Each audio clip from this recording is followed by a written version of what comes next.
Hello and a very warm welcome to another edition of World Panorama. Here we are getting you your weekly dose of major international news with a perspective. I am Sana Khan. Before we get you detailed reports, here's a look at the top stories this week. 1 million march across Brazil and biggest protests over transport fare hikes. World Panorama takes a closer look at the situation that has been likened to Turkey.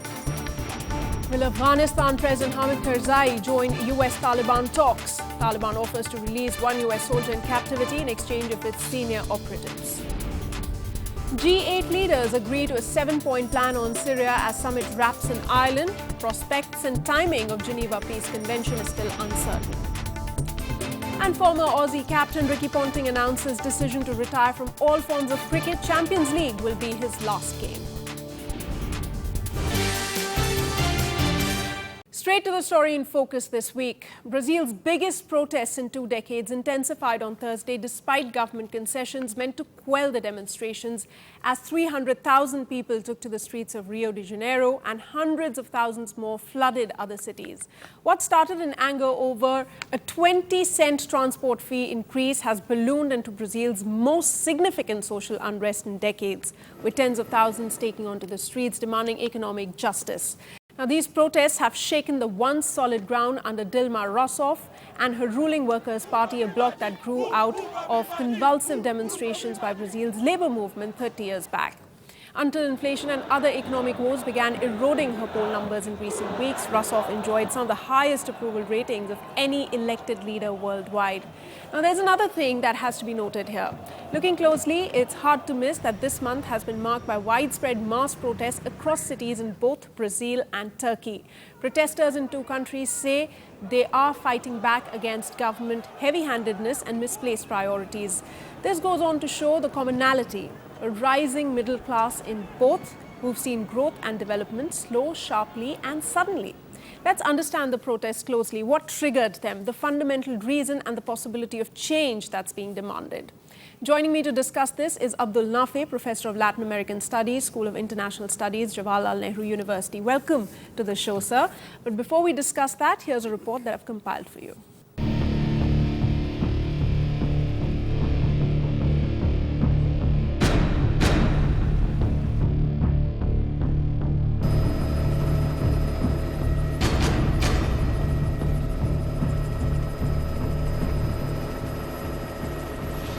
More than 1 million Brazilians poured into the streets of at least 80 cities on Thursday in this week's largest anti-government demonstrations yet.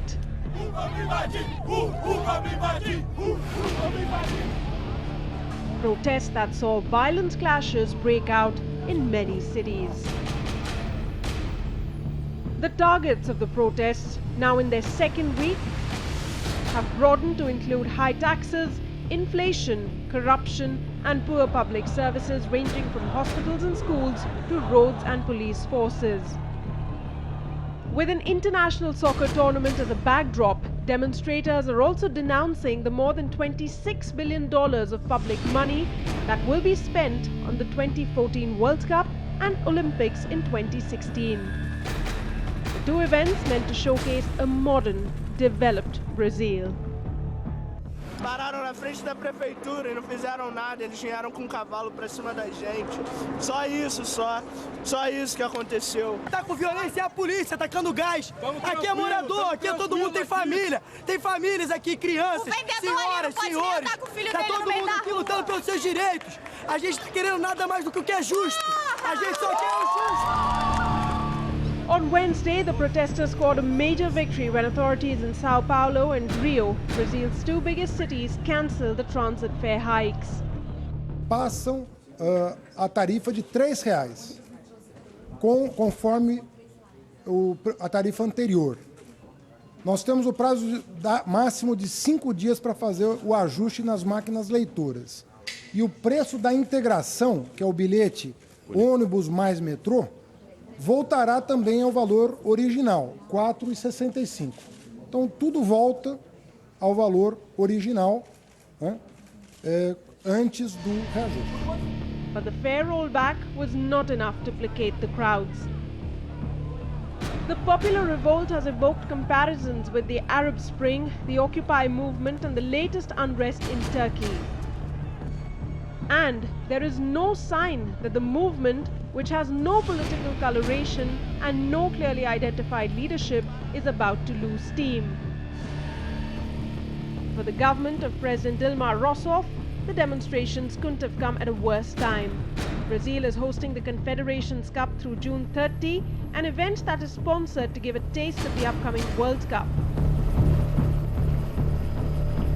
A November report from the government raised to $13.3 billion the projected cost of stadiums, airport renovations and other projects for the World Cup.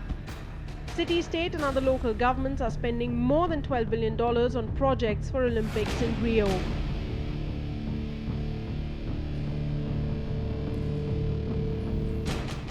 All right, Professor Nafe, now millions of Brazilians are out on the streets. Help us understand what really has triggered off such huge protests, because it's being also seen as the rise of the middle class, the grievances that they have. Let me straight away touch on some of the points that you raised in your introduction. Protest is not about 20 cents. Also, it is neither a tropical spring. Okay. Protest is being carried out by young people in the age group of 26 and 35. All right. Overwhelmingly self-employed, a small entrepreneur who are somehow making it good because of economic growth. This is a very insecure middle class, very fragile. All these Brazilians are afraid that economic growth, if it doesn't happen, they are going to experience poverty once again. Last year, Brazilian economy grew at 1%. And this fragile middle class is going down to the poverty level. They are afraid of it. When they experience their own personal situation and the fear of further decline in their living standard, with some $26 billion expenditure slated for World Cup and the Olympic, then they see the contrast. They believe that the government is not sensitive to their needs. These protesters are not against the government. Okay. They are not against any individual. They are not against any political party. Therefore, it is not a spring. What they want this government to do is somehow ensure sustained high growth. Protect this fragile class from high inflation, which is now roughly 6.5%, and eating into the earnings and savings of this very fragile class. Okay. By its very nature, this class is distrustful of the government. They have emerged on their own from the informal sector of the society. So you're saying that people are distrustful of the government. So does that mean that they want the present president to stay and listen to their demands? Because now the president has offered for talks, but it's very unclear as to who is going to represent, someone from these protesters' side. Let me briefly touch upon this nature of Brazilian democracy. Brazil is a very different kind of a democracy. It's a democracy full of civil society associations. After all, President Lula and his Workers' Party, which was formed in 1980, it came to power actually with the help and support, sympathy of myriad social groups, voluntary groups. Brazil is a democracy with a robust civil society. This democracy doesn't run simply along party lines. Now, these protesters actually are drawing support from of these voluntary civil society groups as well. That explains the huge crowds on the streets. And it is not simply about 20 cents and a raise in the transport fare. Varieties of other demands are also coming in. When you are beautifying Rio de Janeiro and millions of people are being shifted from slums to other areas, actually some of the schemes have been pretty good and helpful. But then people contrast their dislocation with this projected expenditure of $26 billion, and they feel it is a wastage of money. At the same time, cost of living in Brazil is certainly very high. And this has been because in the last 10 years, the way Brazilian exports grew and Brazilian real appreciated against all other currencies, imports have been pretty expensive in Brazil. So cost of living is very, very high. And ordinary urban class feel the pinch of it. Mind you, in the last 10 years, rate of urbanization has increased in Brazil phenomenally. Let me tell you, 40% of Brazilians today are categorized as middle class, but varieties of middle class. Irregular income, uncertain income, no social security, no pension, no access to quality health and education.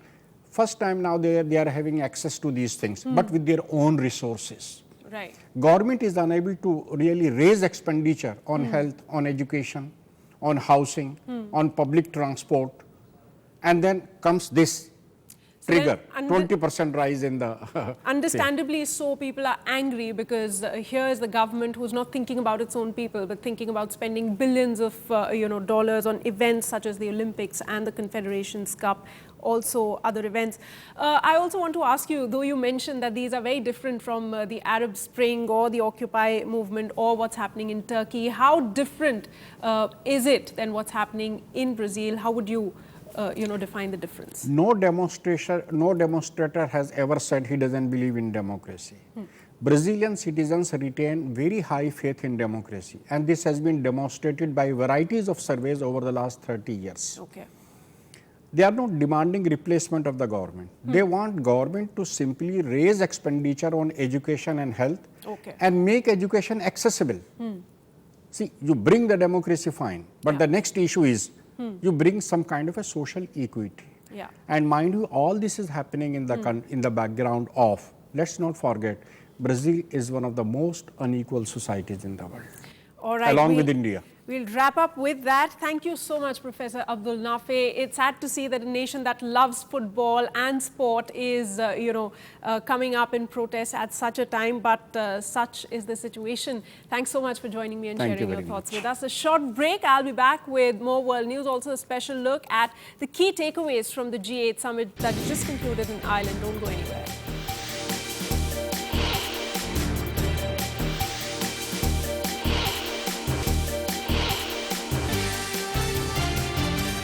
You're watching World Panorama. The G8 leaders wrapped up their summit in Northern Ireland with promises to share information to fight the scourge of tax evasion, to be more transparent and to stop the bloodshed in Syria. But it was the Syrian crisis that inevitably overshadowed this G8 summit. Have a look.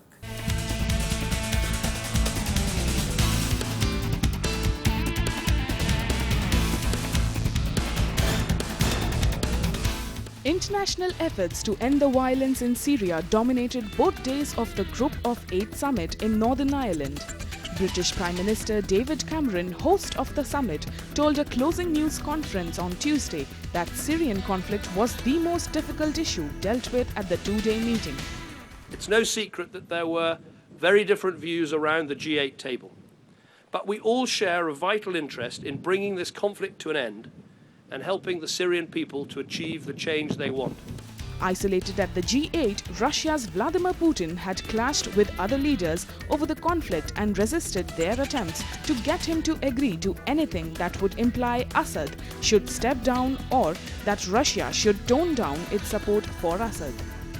And with respect to Syria, we do have differing perspectives on the problem, but we share an interest in reducing the violence, securing chemical weapons, ensuring that they're neither used nor are they subject to proliferation, and that we want to try to resolve the issue through political means if possible, and so we will instruct our team to continue to work on the potential of a Geneva follow-up to the first meeting.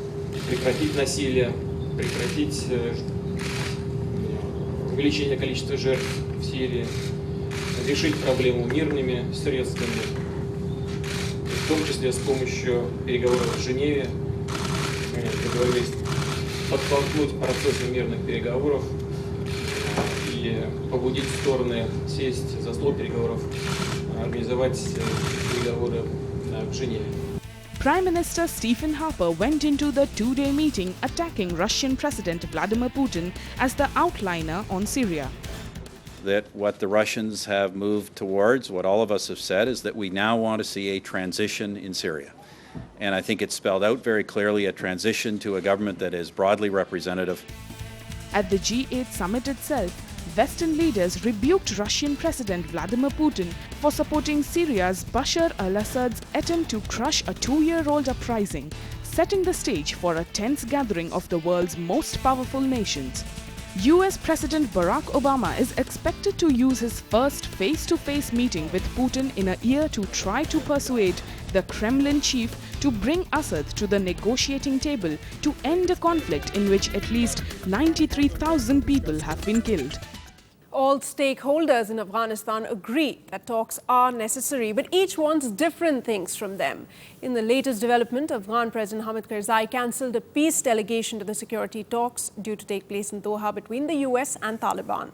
Karzai had been angered by a move by Taliban to cast its new office in the Gulf nation of Qatar as a rival embassy. Soon after, Karzai called off negotiations with the US. Secretary of State John Kerry scrambled to save a Washington-Islamabad-sponsored deal to bring Taliban to the negotiating table and a suspected backdoor entry to Kabul. Here's how the events unfolded.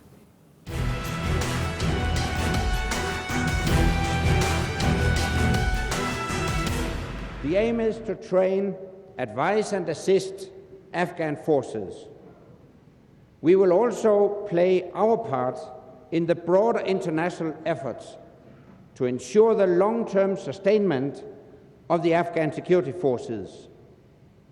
This will be another visible demonstration that Afghanistan does not stand alone now or in the future. The Afghan peace process was moving ahead as planned. The US pledging full support from all quarters as NATO marked its final handover of national security to Afghan forces. شورای صلح ما به قطر تشریف میبرن با طالبان صحبت میکنن امیدوار هستیم که طالبان ها هم برادران ما ایراد درک کنن که این پروسه به زودترین فرصت به خاک خودشان به خاک خود ما به افغانستان انتقال پیدا کنه. We're going to continue to support these efforts in partnership with the Afghan government. We don't anticipate this process will be easy or quick, but we must pursue it in parallel with our military approach, and we, in the meantime, remain fully committed to our military efforts to defeat al-Qaeda and to support the Afghan National Security Forces. Not before the US decided to go it alone in talks with the Taliban. This, even as its soldiers were being ambushed by the Taliban. Lashing out in anger at the rise of a virtual Taliban embassy in Qatar, Hamid Karzai broke off all critical security talks with the US and then scuttled a government peace delegation to the insurgents. Today we condemn the office of Taliban in Qatar because it's not acceptable at all for us. Any other name, even if they used the Islamic Emirates of Afghanistan, that was the name of the Taliban when they was in power in Afghanistan, because the name of Afghanistan, according to Constitution, is Islamic Republic of Afghanistan. With Kabul's stern message to Washington, the US-Taliban talks have been postponed. Taliban office's nameplate inscribed with the title Political Office of the Islamic Emirate of Afghanistan had also been removed. The squabble may set the tone for what could be long and arduous negotiations to end a war that has raged since the US invasion of Afghanistan that followed the September 11 al-Qaeda attacks on US targets. The Taliban has until now refused talks with Kabul, calling Karzai and his government puppets of the West. A look at Globe Watch, other international news compiled for you in a quick wrap. Ahead of his visit to New Delhi, US Secretary of State John Kerry echoed his support to India's demand for a permanent seat in the UN Security Council and chalked out the economic and bilateral issues he would be discussing during the 4th India-US Strategic Dialogue. Kerry is scheduled to land in New Delhi on 23rd June and will depart on the 25th. We have had indirect communication with his people. WikiLeaks founder Julian Assange said his group has been in touch with Edward Snowden's legal team to help Snowden get asylum in Ireland. Snowden, the former NSA contractor who revealed the US government's top-secret monitoring program of Americans' phone and internet data, remains in hiding, reportedly in Hong Kong. Assange declined to mention whether he had directly spoken to Snowden. Top diplomats from the United States, Japan and South Korea met in Washington to discuss North Korea's nuclear program. The trilateral meeting comes on the heels of a meeting in Beijing on Wednesday, where a top North Korean diplomat repeated an offer for international talks over his country's disputed nuclear program, saying the denuclearization of the peninsula was the dying wish of North Korea's founder. The White House said any talks must involve action by the North to show it is moving towards disarmament. A small group of silent protesters was out in Istanbul's Taksim Square on Thursday morning. Turkey's Deputy Prime Minister said a day earlier he had no objection to silent anti-government protests inspired by symbolic standing man vigil, comments that could help draw the sting out of 3 weeks of often violent demonstrations. A glance at all the sports news that you might have missed this week. Here's all the sports action. The Miami Heat clinched their second successive NBA championship on Thursday, beating San Antonio Spurs 95-88 in a decisive seventh game of an epic series. Miami's LeBron James, the sport's biggest star, playing at the peak of his powers, had a game-high 37 points and pulled in 12 rebounds in a dominant performance, while Dwayne Wade had 23 points. San Antonio, chasing a fifth NBA title, were just seconds away from clinching the championship on Tuesday before Miami staged an extraordinary comeback to win in overtime and force a decisive seventh game. Former Australia captain Ricky Ponting announced he will retire from all cricket after playing in the Champions League in October. Ponting, 38, who announced his retirement from international cricket in November last year, is currently playing for English county Surrey. He will end his glittering career after featuring for the Mumbai Indians, his Indian Premier League franchise, in the Champions League. Mercedes accused Formula One's governing body FIA of double standards at a tribunal that could impose stiff sanctions on their team for allegedly breaking rules with a secret tyre test. The team of 2008 world champion Lewis Hamilton, preparing for his home British Grand Prix next week, and Germany's Nico Rosberg face anything from a reprimand to exclusion from the championship if found guilty. Mercedes are charged with breaking the rules by using their current car at a 1,000-kilometer tyre test in Barcelona with Pirelli last month and gaining an unfair advantage from it, an accusation they deny. Time now for all the very latest news from the world of movies and lifestyle. Here's our entertainment wrap. Brad Pitt took over the New York Times Square on Monday to premiere his new film World War Z. The star walked a red Z-shaped carpet lined with fans to celebrate the film's US opening and took time to sign autographs and pose for pictures with the crowd. In World War Z, Pitt plays United Nations representative Jerry Lane, who's enlisted to help stop a zombie pandemic that is toppling armies and governments and threatening to destroy mankind. World War Z opens in the US on June 21st. Steve Carell returns as the voice of former villain turned good guy Gru in Universal's animated picture Despicable Me Part 2. While the first movie showed Gru trying to live up to his evil image by stealing the moon, this time around Carell's character has to deal with issues of a different nature. Trying to adapt to a more conventional lifestyle, Gru is now making a living as a jam manufacturer. Despicable Me Part 2 will open in UK cinemas on June 28th. A Milan court on Wednesday convicted the designers Domenico Dolce and Stefano Gabbana of tax evasion. They were found guilty of failing to declare $268 million through a Luxembourg company to authorities and given a 1 year and 8 months suspended jail term. They were ordered to pay a penalty of about $670,000 to tax authorities. The designers, who are nearly as famous as the stars they dressed, were not present and have denied the charges. They are unlikely to spend any time in jail.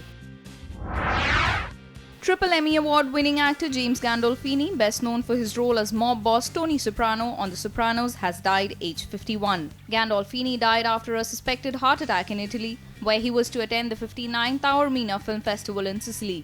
Gandolfini shot to fame playing a hitman in the 1993 hit True Romance and quickly became a Hollywood legend when he was cast as Tony Soprano in 1999. That's all we have for you in this edition of World Panorama. See you next week, same time, with more international news. Till then, you can follow us on Facebook and Twitter. As I sign off, take a look at what's happening at the Times Square in New York. Hundreds of young and old people gathered to take part in yoga classes which were held free. Mind over madness. So peace and goodbye.